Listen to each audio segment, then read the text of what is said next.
Good morning, and thank you for joining me today on the SkySlope Plus training.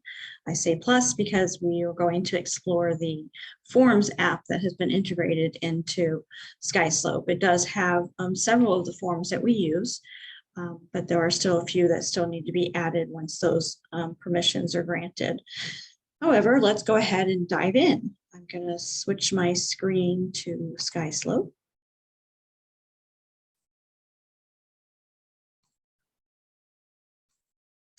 Here we are at SkySlope login screen.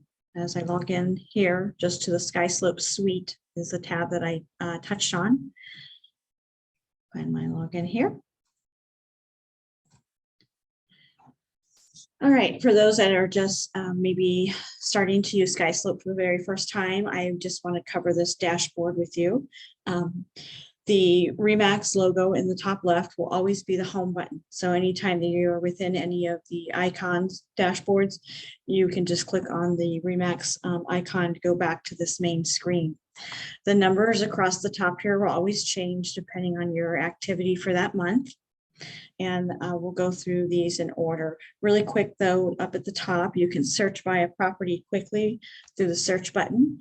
The support is just they do have online chat, but they also have tutorial videos, really short clips that might help you get through something that you're stuck on.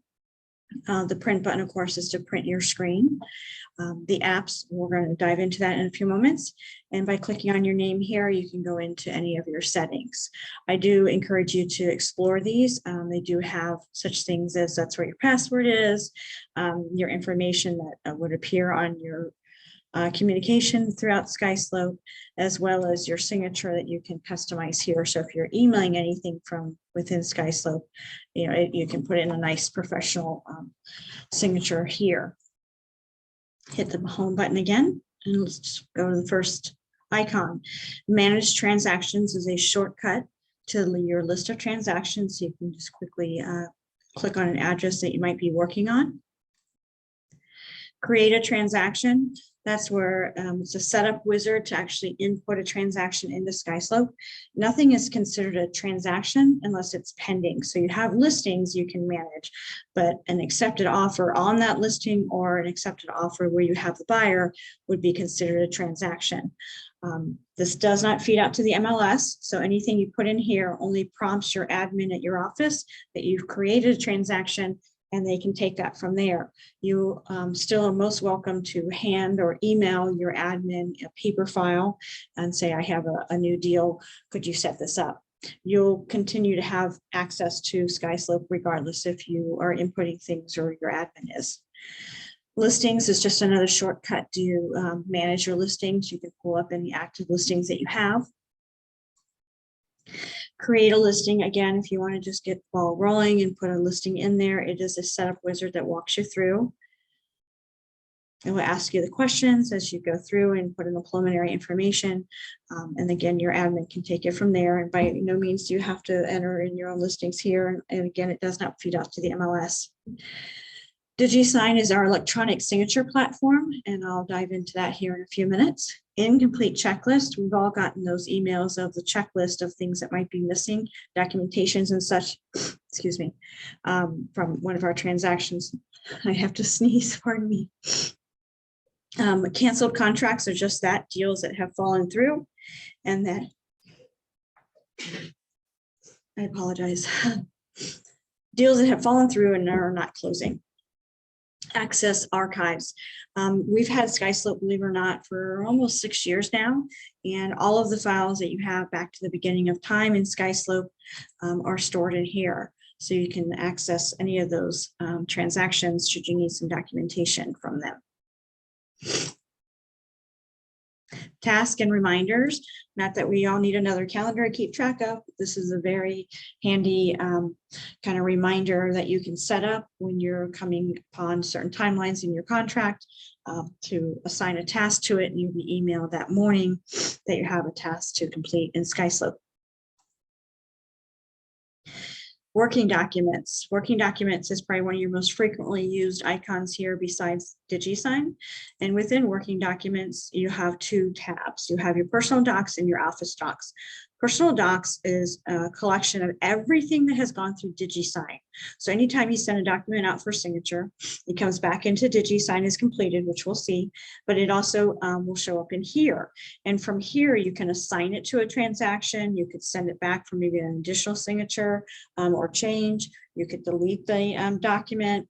You could move it maybe if into one of your folders over here. But all of these documents have gone through DigiSign and are a sealed signed document. The Office Docs tab up here on the next tab. This is a collection, just like a filing cabinet, of all the forms that we have available to us.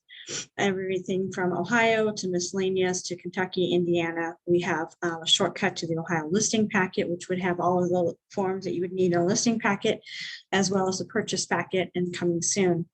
Now, keep in mind that a lot of these documents that have fields that you would fill out, when you're opening them up within SkySlope, you're opening them up into a viewer. Your viewers are usually URLs that contain the word reader, or this one like Amazon or Google Docs.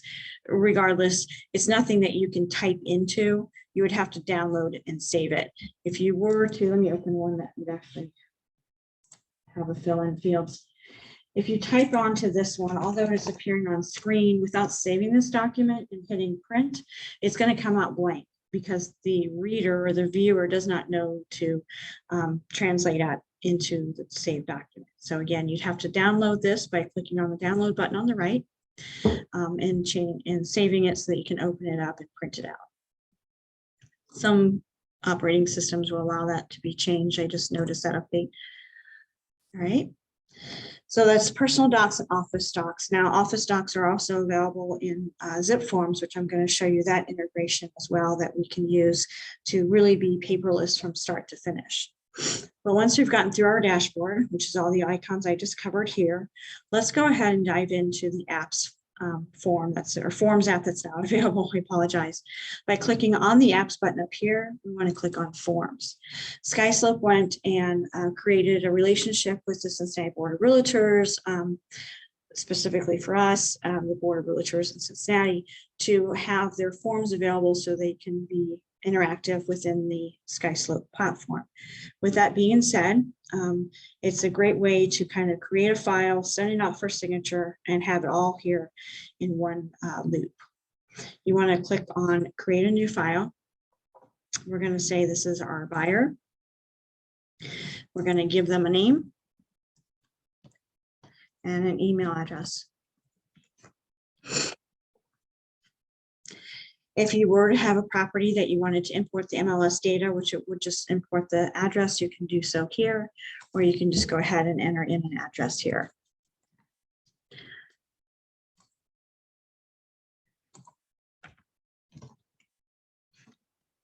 All right. How would you like to name your file? You can name it by the address or by the client. I'm going to name it by my client, and I'm going to go ahead and hit create. Okay, we can add forms from here. We can upload some documents, or we can apply a template. I'm not going to get into the template aspect of this. It's kind of a stage 2. And as much as you're going to really just be sending things up here for signature and probably not managing the entire transaction, we can save that for a next step class, or I can certainly do a one-on-one with you. And the upload documents, since we are doing a purchase, we would probably need to upload the property disclosure that we got off of the MLS. So we can go ahead and click on that. And let's go find a property disclosure I should have handy. We'll have that uploaded. So that's done now.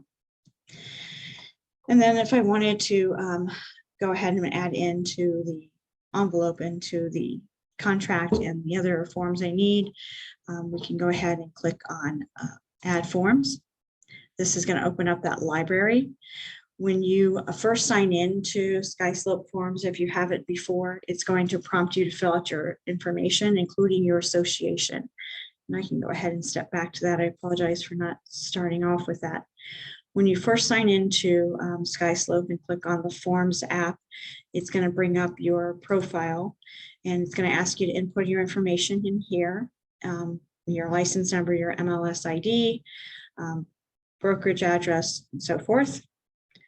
It will also ask you for your associations, and it's going to ask you to connect to your association by choice. Around here, again, it's going to be the Cincinnati Board of Realtors. We do not have Butler Warren in here yet. I do not believe we have SOAR in here either, or even Dayton. So it's going to be the Cincinnati Board of Realtors and the MLS of Greater Cincinnati. So I have both of those associations so that I'll have those forms. When I click back to the home button, which was also the SkySlope button up here on the left, I can go back into my buyer's name that I created. Here's my property disclosure, and I want to go ahead and add some forms now. So I know for sure I'm going to need my affiliated business disclosure. So I'm going to add that. I'm going to need my anti-fraud disclosure buyer. I'm going to need my contract purchase. I didn't hit the add button. I'm sorry. I'm going to need that. And let's see. Scrolling through here is alphabetical order. I don't see anything else that I would need as far as from the documents here. And this brings me to my first point. It does not have an agency disclosure. So you would have to grab an agency disclosure and fill that out ahead of time before uploading it into here. I know you're saying, well, then why are we even covering this? Because eventually that form will be available, and maybe you're just needing to do something else, maybe an addendum that is available on here, and you can certainly still use this application. Okay. So now I've got my forms. If I click on the view, it's going to show me my list. I can hit the next button on the right here. It's got all of my forms here. By clicking on the three dots, I could either delete them or download them if I wanted to download them to my computer, but we want to go ahead and get these set up for signature. So what we're going to do then is go ahead and click on envelopes. It's going to say I don't have any envelopes yet. Go back into forms. We want to go ahead and go through each form and be sure that we're inputting the information it needs. We're just going to need to insert signatures for that one. So if we go ahead and hit save and exit, we don't need to save it as anything new. I apologize. I need to step away and blow my nose. Give me just a moment, please.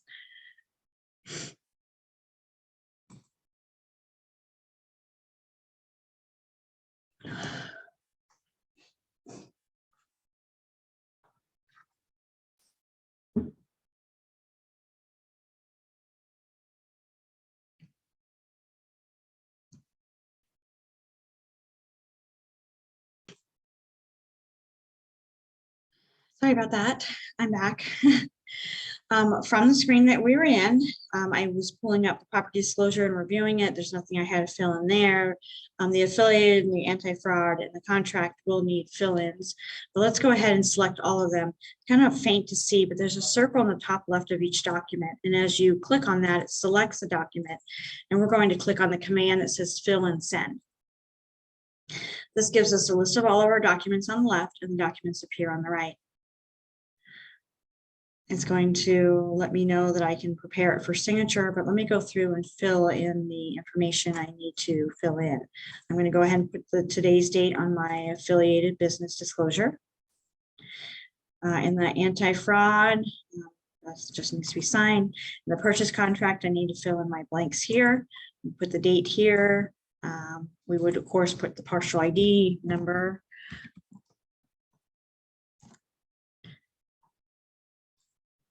We would enter in the dollar amount here. It spells it out nicely for us. We'll put in our earnest money, who that's being held by, the number of days, we'll report it. And as you go through here and fill in everything else that you need to fill in, you can also use the check boxes as well to be sure that you're completing all the fields. Once we've got that completed, we're going to go ahead and tell it to prepare for signature. It will go, the envelope's name is going to be called Sue Smith. It will go to Sue to sign, and then it will receive, I'll receive a copy of that. But you'd receive a copy by default because you're the user of the account. Okay, we'll have the next button here on the right.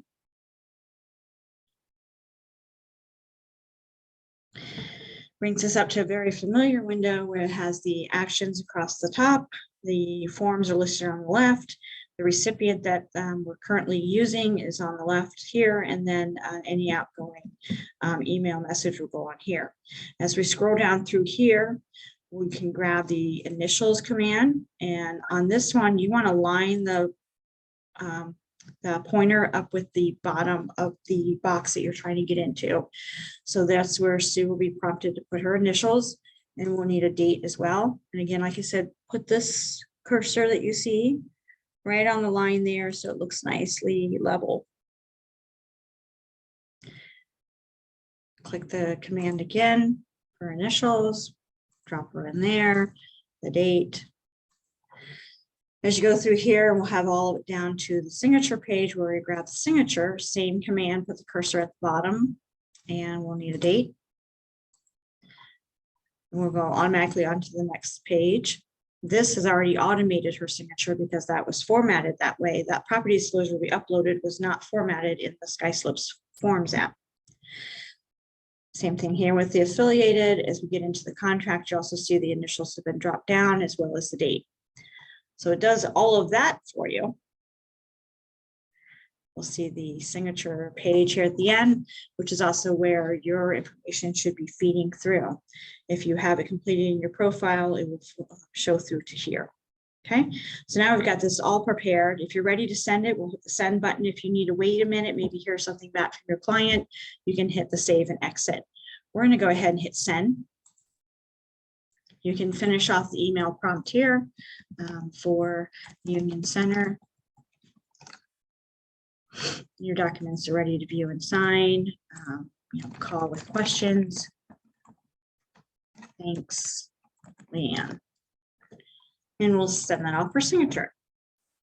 So it's kind of just a quick overview of the Forms app within SkySlope. Now, I will say, though, that when it comes back to you, this is a separate platform. So when it comes back in here in DigiSign, you do have to download it to take it over to the SkySlope that we were in. So once this has been signed fully here, we can go ahead and download it by clicking on the file name. I'm going to hit the download button here and close out of that. Up at the top here on the apps button, if you were to click on DigiSign here, it's going to show you that. Spinning for a second. Should show that it was being sent, and nope, it took me into the other DigiSign. So as I said before, it toggles in between Forms and the SkySlope that we're used to seeing, which is this one here, and the DigiSign is a separate integration. So Sue still has her forms out to sign. It'll prompt me when it's been returned signed, and I'll have to go back into the DigiSign and download it so I can put it up into the transaction here. Okay. As I said, I also cover zip forms, which is what we've been using up to this point, and you're still able to use. We still have that product. We still have an account with them. And I think that's a more of a seamless, fully loaded way to go. So with that being said, we'll open up a new tab here and go into Zip Forms Plus, zipformplus.com. If you need a login to this system, please feel free to reach out to Beth at the Mason office, and she can initiate that for you. Once you're signed into here, Zip Forms is a product that's been made available to the NAR to kind of be paperless for all agents. It does have digital signing capability, but the version that we're using is more so for just the collection of the forms, filling them all in and getting it ready to download and put into SkySlope, and we'll manage the rest of it from there. So you do have a two-step, just as if you were using the Forms app in SkySlope, a two-step process here. So in Zip Forms, if you wanted to create a specific file of documents for a specific client, you can do that, or you can use collectively all the documents and just change out the information so you always have a working document. Okay, if that makes sense. Let's go ahead and create a new one. I'm going to click on New right up here on the top, second bar menu. It's going to be a new purchase. What do we want to call it? I can say Sue buyer March 2022. We know that she's going to be buying in March, and it will be residential. And I want to save that.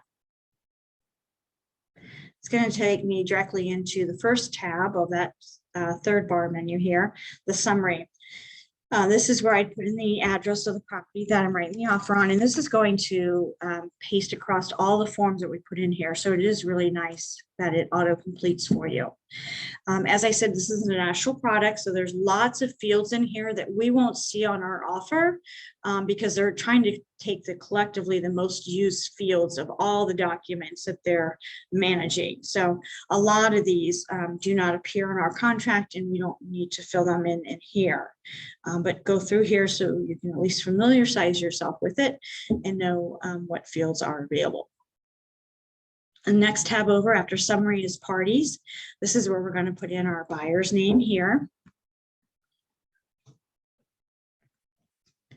And again, we don't need to put in too much more because this is where we're just going to download all these documents once they're ready for signature and put it in SkySlope. So here we can be as vague as to the extent of just using her name. Hit save at the bottom there. Scrolling down on the left, we do want to enter in the selling agent and broker because we are selling the property. We are representing the buyer. I know that seems funny, and MLS actually refers to it that as well, but we're the selling agent here. So we want to put in our information here. This is also what we'll copy over to that contract page 10 that fills in all the information. So if you do it here once, you won't have to do it again. Putting in our number here, our license number. Email.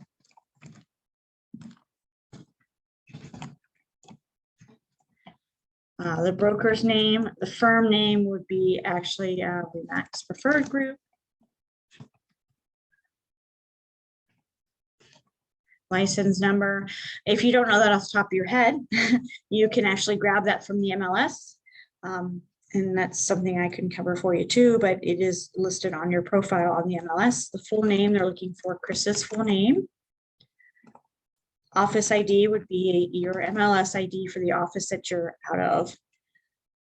Email would be Chris's email here.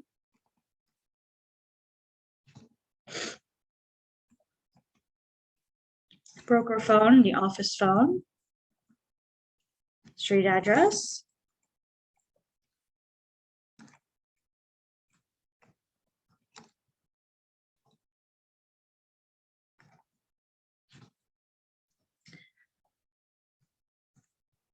And we want to save that.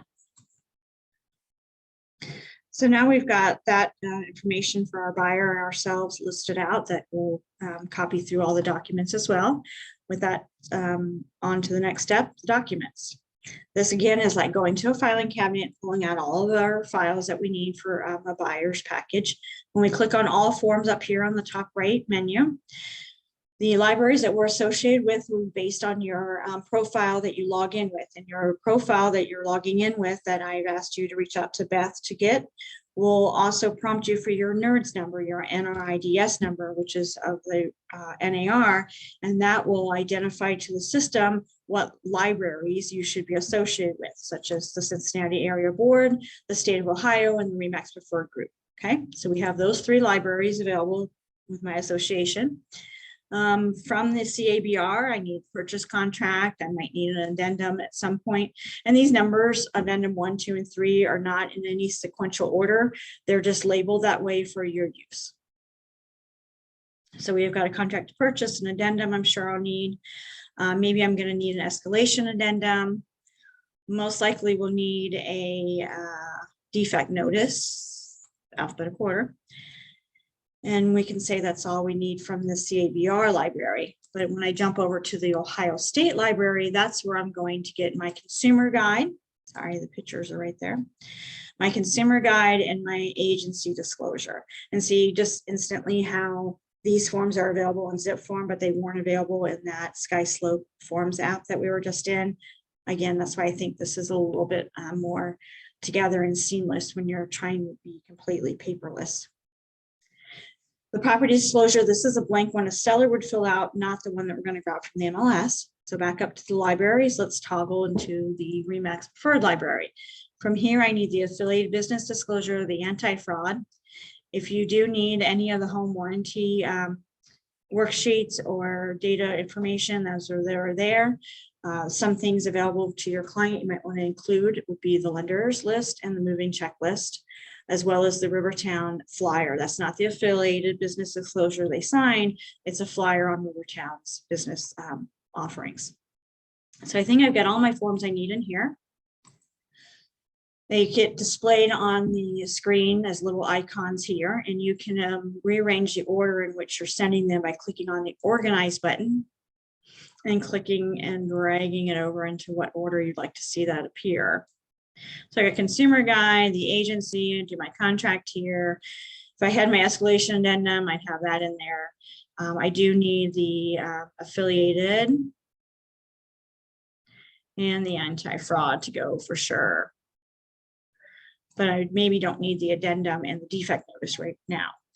So now we're going to click on each, I'm sorry, done organizing so they don't move around on me. And we're going to click on the first document here to be sure it's being auto-filled okay. They copied over my broker's name here and my client's name here. If you notice any spelling errors, you can go ahead and click on it here, change it here. It will correct it throughout all of the documents. Okay, we'll even correct it back in that contact card, the parties that we filled it out in.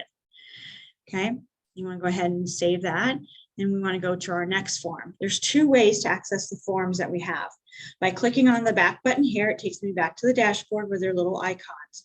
But when you're within a document, if you click on the My Forms button, it was blue until I put my mouse over it, it gives you a list. So like a quick access list. Next, we go on to the agency disclosure. Address is copy or auto-filled, the buyer's name is. Now, of course, the form doesn't know what your agency relationship is going to be in the deal, so it doesn't fill out anything else. So you'll have to go in here and complete this every time.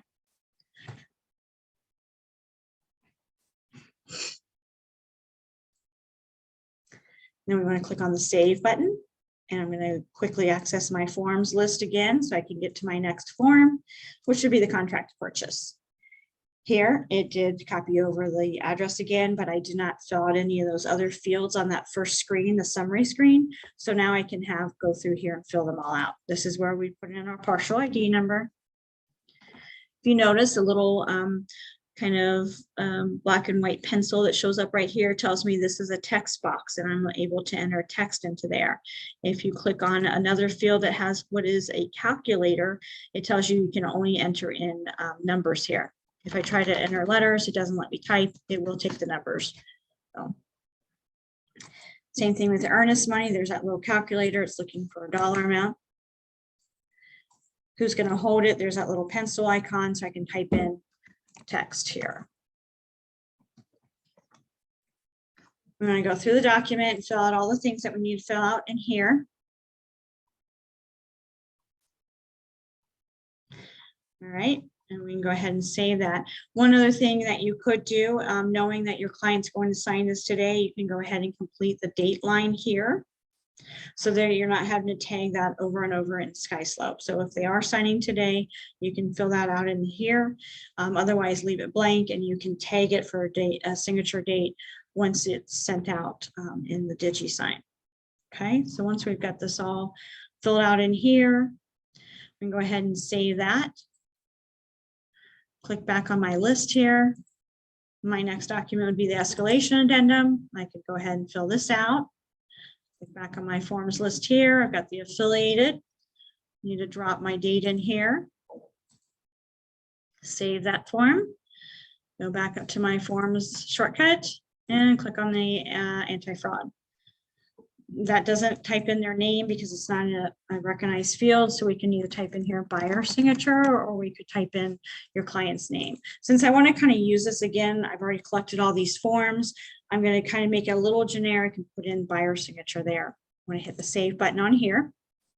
Now I do want to hit the back button, the green backup button here.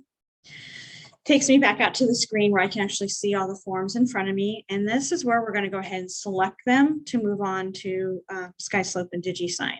I will need, and it did this to me once before, coincidentally, it's out of the order I put it in. So make sure you're looking at the document names.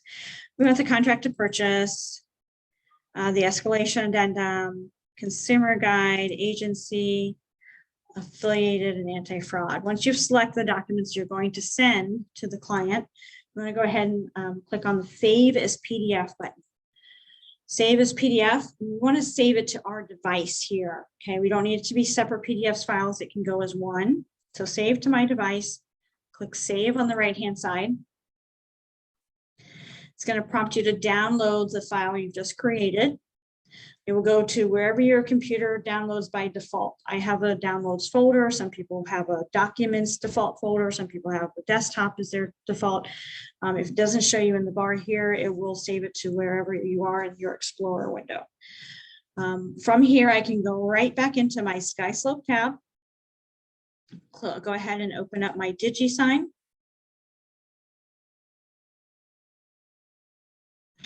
And I'm going to create a new envelope with no property association because we don't have it accepted yet. It's an offer that we've just written.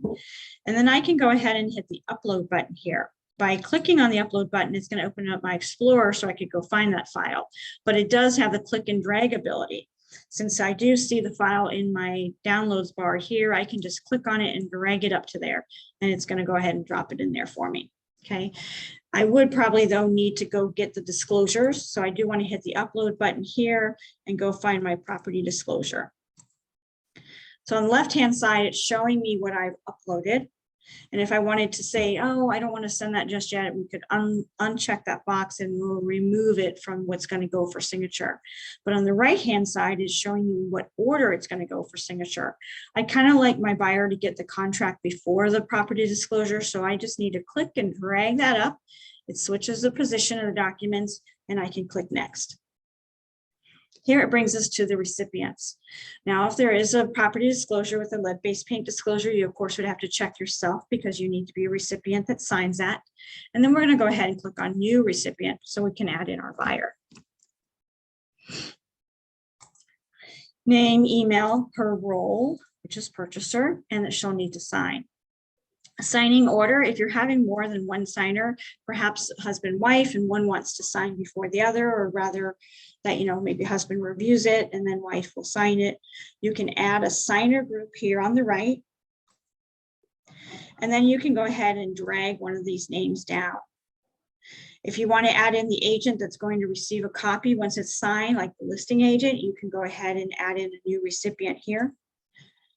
And that will be who receives a signed copy. So we'd add in a recipient, we type in the listing agent's name and email address, choose them as the agent on the other side.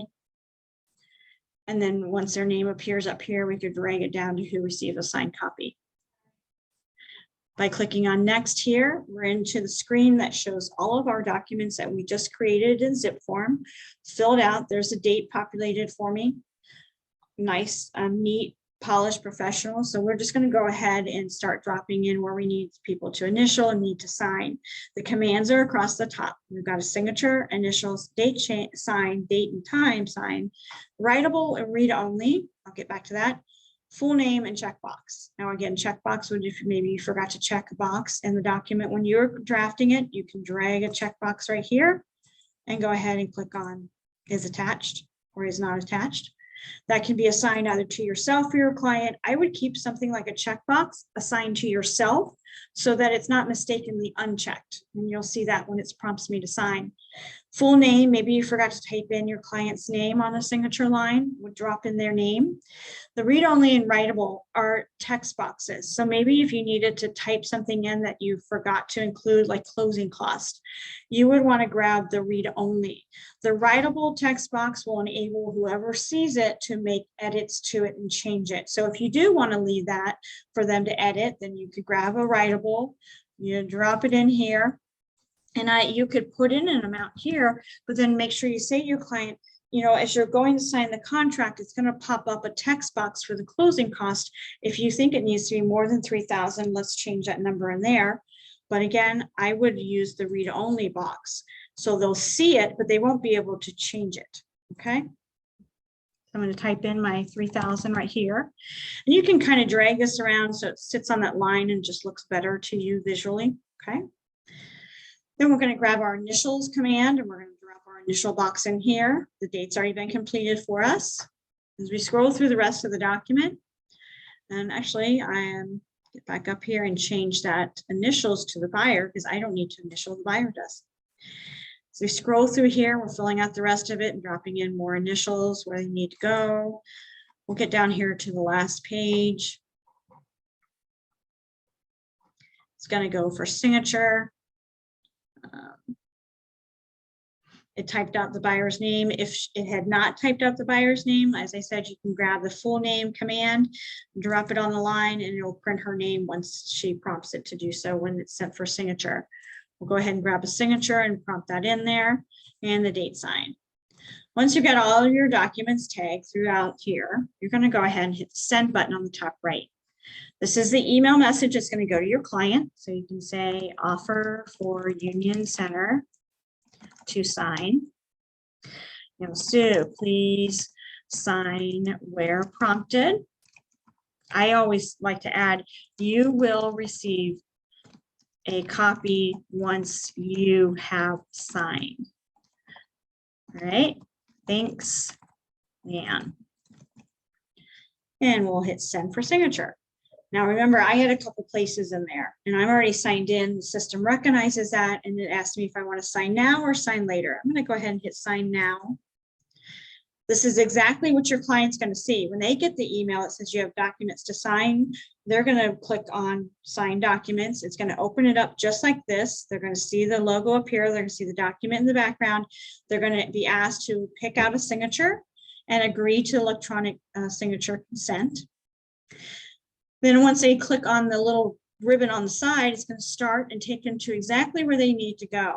Here's that checkbox. Like I said, sometimes the consumer gets this prompted and they click on it thinking that that's supposed to be a command that they're making and they uncheck the box. So if you do use a checkbox, I encourage you to assign that to yourself and click on the next button here. It says that's all I had to do. So I can go ahead and hit submit. Okay, by default, it takes me back to my completed screen in DigiSign, but this offer has just been sent. So I'm going to click on the send button and I can see it there. So offer for Union Center to sign. And as I said before, the other one that we sent using the Forms app, that's a separate DigiSign that's not appearing in our list here. Okay, maybe Sue called and said, can you send it to my work email? I'm at work right now and I can't access my personal email. You pull up your DigiSign here and we're going to click on that little wrench right here. And we can change her email address right here then to whatever else it needs to be.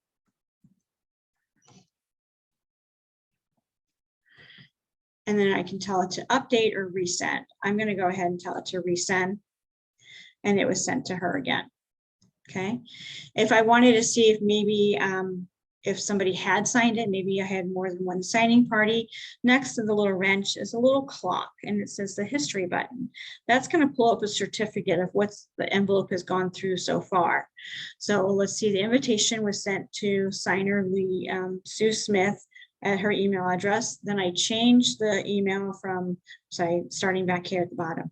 I apologize. Starts at the bottom. Completed document was sent to myself, which that's my same email address.